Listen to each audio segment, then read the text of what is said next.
마라톤 중후반에 해당하는 25km에서 30km쯤부터 몸이 피곤해지기 시작하면 그때부터 뇌에서는 잠깐 너 지금 무리하고 있어. 적당히 좀 해. 라고 신호를 보내기 시작합니다. 하지만 뇌의 경고를 무시한 채 운동을 지속하면 어느 순간 뇌에서는 안녕하세요, 책방 러너입니다. 이번 주도 즐겁게 뛰고 계시나요? 서울 동아 마라톤이 일주일 앞으로 다가왔습니다. 대부분의 주자가 메인 훈련을 마치고 대회만을 앞두고 있으리라 생각하는데요. 오늘은 피로의 원인, 근육과 중추신경이라는 주제로 이야기를 해볼까 합니다. 얼마 전 일본의 러닝 매거진 러너즈 온라인에서 흥미로운 글 하나를 읽었습니다. 30km 이후 페이스가 떨어지는 이유는 사실 에너지 고갈이 아니었다 라는 내용의 칼럼이었는데요. 아니, 글리코겐 고갈이 문제가 아니라고? 그럼 또 다른 이유가 어떤 게 있는데? 근지구력 부족 정도? 곰곰이 생각해봐도 그 둘 이외에는 딱히 떠오르는 게 없었어요. 그래서 궁금증을 안고 칼럼을 읽어봤습니다. 그동안 마의 구간이라고 여겨졌던 30km 지점에서 페이스가 떨어지는 이유는 주로 에너지 고갈이라고 알려져 왔지만 최근 연구에서는 뇌가 브레이크를 거는 이른바 중추신경이 움직임을 제한한다는 가설이 새롭게 대두되고 있다는데요. 오늘 영상에서는 피로의 원리를 다루면서 기존의 에너지 고갈 모델과 새로운 가설로 떠오르는 중추신경 컨트롤 모델에 관해서 말씀드릴까 합니다.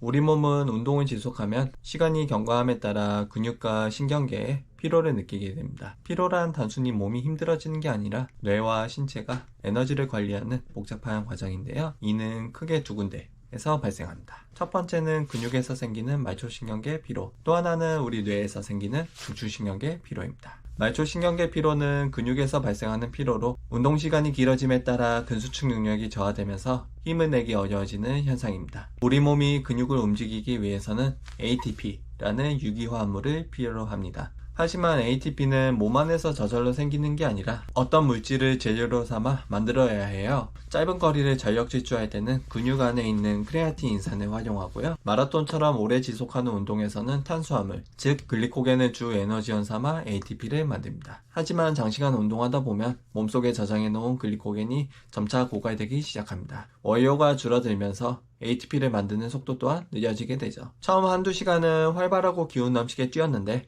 그 시간이 지나자 마치 거짓말처럼 컨디션이 뚝 떨어집니다. 마라톤 대회를 나가보신 분들은 이런 경우 한 번쯤 겪으셨을 거예요. 마라톤에서 소위 마의 벽이라고 부르는 30km 구간입니다. 체내 글리코겐 양이 줄어들다 보니 빨리 달리고 싶어도 에너지가 없어서 힘이 안 나는 상태인데요. 대체 에너지로 지방을 사용해서 뛰지만 아시다시피 지방은 혈액과 잘 안 섞이다 보니 상대적으로 분해 속도가 느립니다. 자연스레 에너지 공급이 늦고 근육의 움직임이 둔해지며 이전만큼 속도를 내기 어려워지죠. 그 결과 페이스가 떨어집니다. 중추신경계 피로는 뇌와 신경계에서 발생하는 피로로 뇌가 피로를 감지하고 운동 수행 능력을 제한하는 현상입니다. 즉, 몸이 위험하다고 판단되면 뇌가 의도적으로 힘을 덜 쓰게 만드는 것이죠. 마라톤 중후반에 해당하는 25km에서 30km쯤부터 몸이 피곤해지기 시작하면 그때부터 뇌에서는 잠깐 너 지금 무리하고 있어. 적당히 좀 해. 라고 신호를 보내기 시작합니다. 하지만 뇌의 경고를 무시한 채 운동을 지속하면 어느 순간 뇌에서는 그렇게 나온다 이거지? 아 몰라 나 이제부터 일 안 해 하고 근육군을 보내는 신호를 차단합니다. 요컨대 다리 근육은 아직도 움직일 수 있지만 뇌가 태업을 해버려서 페이스가 처지거나 그 자리에 멈춰서고 마는 것이죠. 이를 거부하고 싶다고 해도 우리는 뇌에서 보내는 신호에 따라 움직이는 생명체이다 보니까 뇌에서 이와 같은 결정을 한번 내리면 그를 뒤집기란 상당히 어려울 텐데요. 그런데 여기서 궁금한 점이 하나 있습니다. 우리 뇌는 어떤 식으로 피로를 감지하는 걸까요? 그 방법을 알기만 한다면 피로도를 줄이는 해결책 또한 조금은 강구해 볼 수 있지 않을까 생각이 드는데요. 세 가지 요인을 찾아볼 수 있었습니다.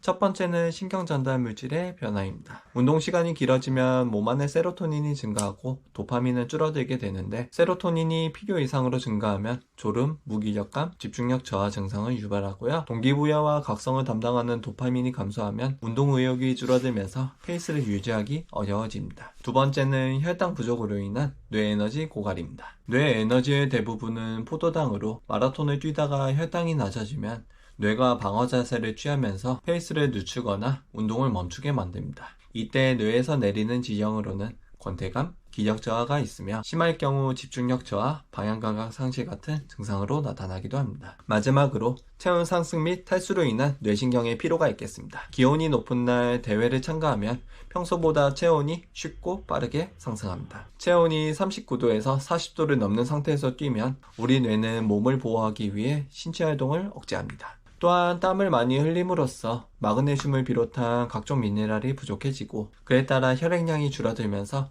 피가 원활하게 돌지 못하게 됩니다. 자연히 뇌로 가는 산소 공급도 줄어듭니다. 이 또한 뇌의 피로도를 높이는 작용을 하죠.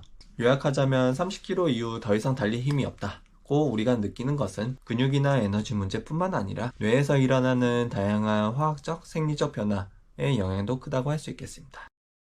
그렇다면 근육에 피로가 쌓이고 뇌가 피곤하다고 느낀다면 그때부터는 무조건 페이스가 늦춰지게 되는 걸까요? 아닙니다. 우리는 몇 가지 방법을 통해 그 피로감을 줄이거나 감출 수 있습니다. 우선 첫 번째로 탄수화물 로딩, 카보로딩이 있습니다. 대회 2, 3일 전부터 탄수화물을 충분히 섭취해서 글리코겐 저장량을 최대치로 쌓아놓으면 피로를 느끼는 시점을 32kg, 35kg 혹은 또 그 이후까지 늦출 수 있습니다. 두 번째는 대회 중 에너지 보충입니다. 우리 뇌의 주 에너지원은 포도당이니까 혈당이 떨어진다는 느낌이 들기 전에 스포츠 음료를 마시거나 에너지제를 섭취하면서 혈당 관리를 해주면 그만큼 뇌의 피로도를 늦출 수 있습니다. 이때 카페인이 함유된 에너지제를 섭취하면 더 좋은 효과를 얻으실 수 있을 겁니다. 섭취 타이밍은 피로를 느끼기 시작하면 좀 늦을 수도 있으니까 하프 전후로 해서 한두 개 정도 섭취하면 좋을 것 같습니다. 세 번째는 BCAA 섭취입니다. 마라톤처럼 오랜 시간 고강도 운동을 하다 보면 글리코겐이 부족해지면서 단백질에서 에너지원을 뽑아내기도 하는데요. 그러다 보면 근손실이 일어날 수 있는데 경기 전, 경기 중 BCAA를 섭취하게 된다면 근손실을 예방하면서 페이스를 유지할 수 있게 되고요. 그리고 이건 저도 처음 한 사실인데 BCAA가 뇌에서 피로를 유발하는 트립토판의 증가를 억제해